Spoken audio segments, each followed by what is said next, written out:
All right, we got some observations, some camp observations, if you want to call them, from the Jags camp, and we are through day 12 now, which is fantastic.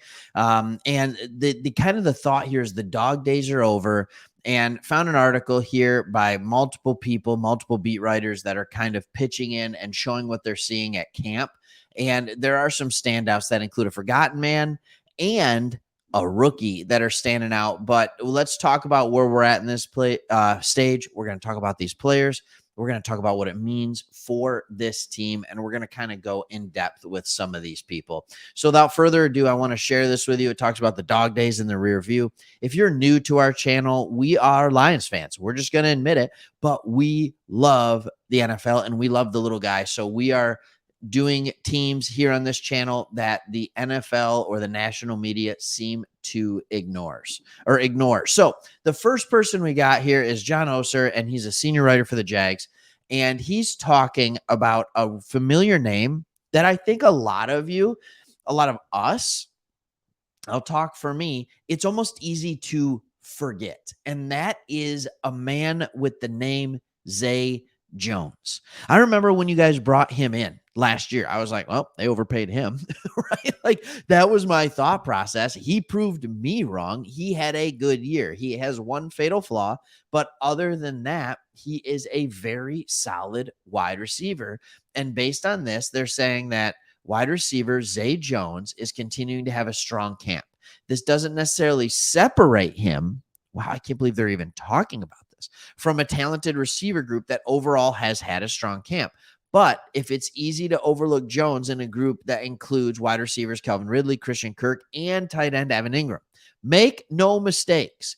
Jones's presence gives the Jags 4 dangerous weapons in the passing game, and he's a reason this could be one of the most productive offenses in franchise history. Yes, even more productive than the Jimmy Smith, Keenan McCardell, Mark Brunell days with Fred Taylor. Like, I'm sorry, there's some exciting offenses with this team. And there were. But Zay Jones last year, I want to remind you of who you have in Zay Jones. You have a guy with almost 4.4 speed.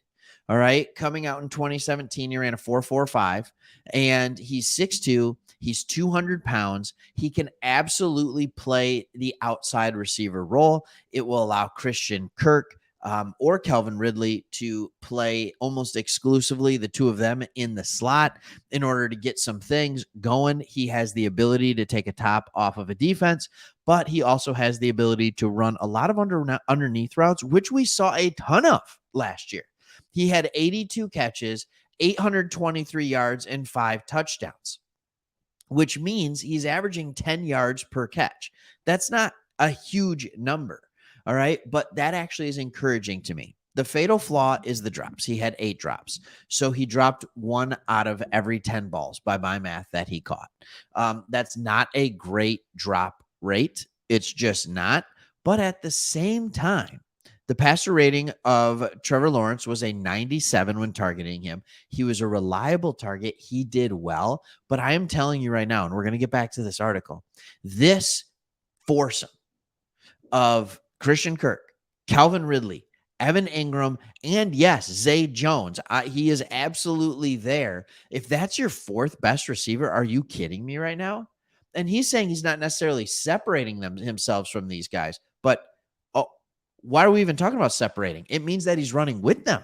It means that he's showing in camp that he is just as effective of a receiver as some of these other guys. That's unbelievable. And that's why I'm all in on Trevor Lawrence. Like, not just that. Of course, I'm all in on Trevor Lawrence because I think he's good. Trevor Lawrence, when I went back, and I just did this over the last week, and I watched every game from the back half of the season. I've watched every Jags game from the back half of the season again from last year just because I think they're fun to watch.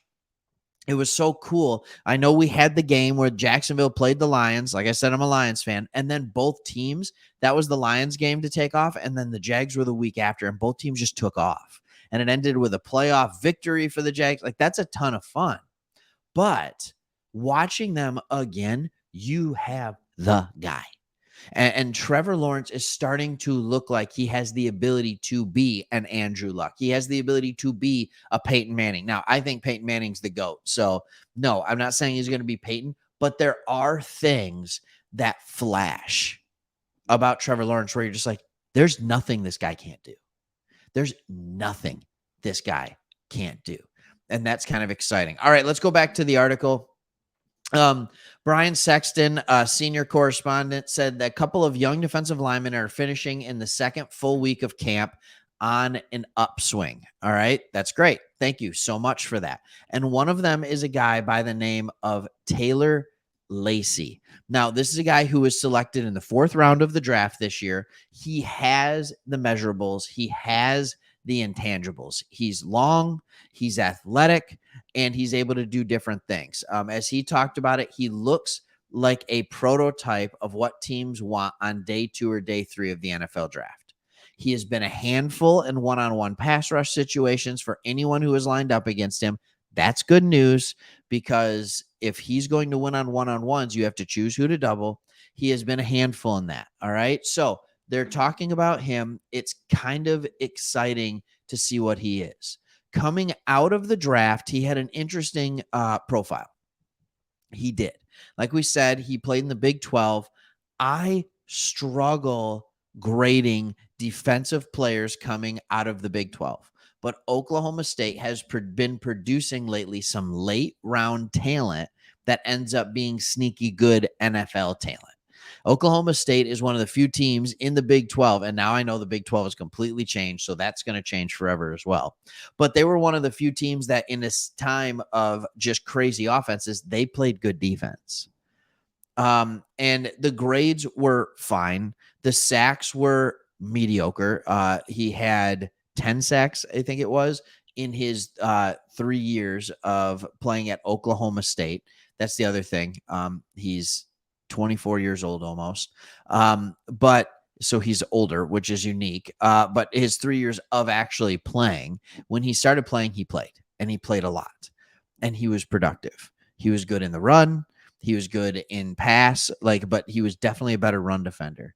The Big 12's weird. It's so hard to grade people because it's such a spread it out, open it up thing.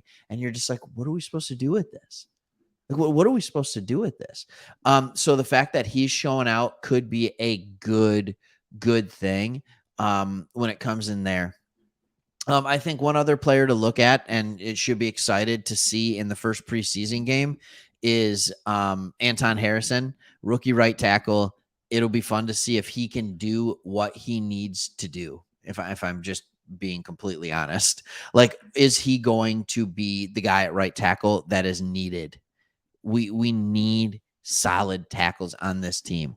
If this offensive line can't come together, this is what ends it all. But if you have a guy like Anton Harrison that is able to step up, be an immediate starter, and play well as a rookie, it's going to do a ton to bolster this team. So there you go.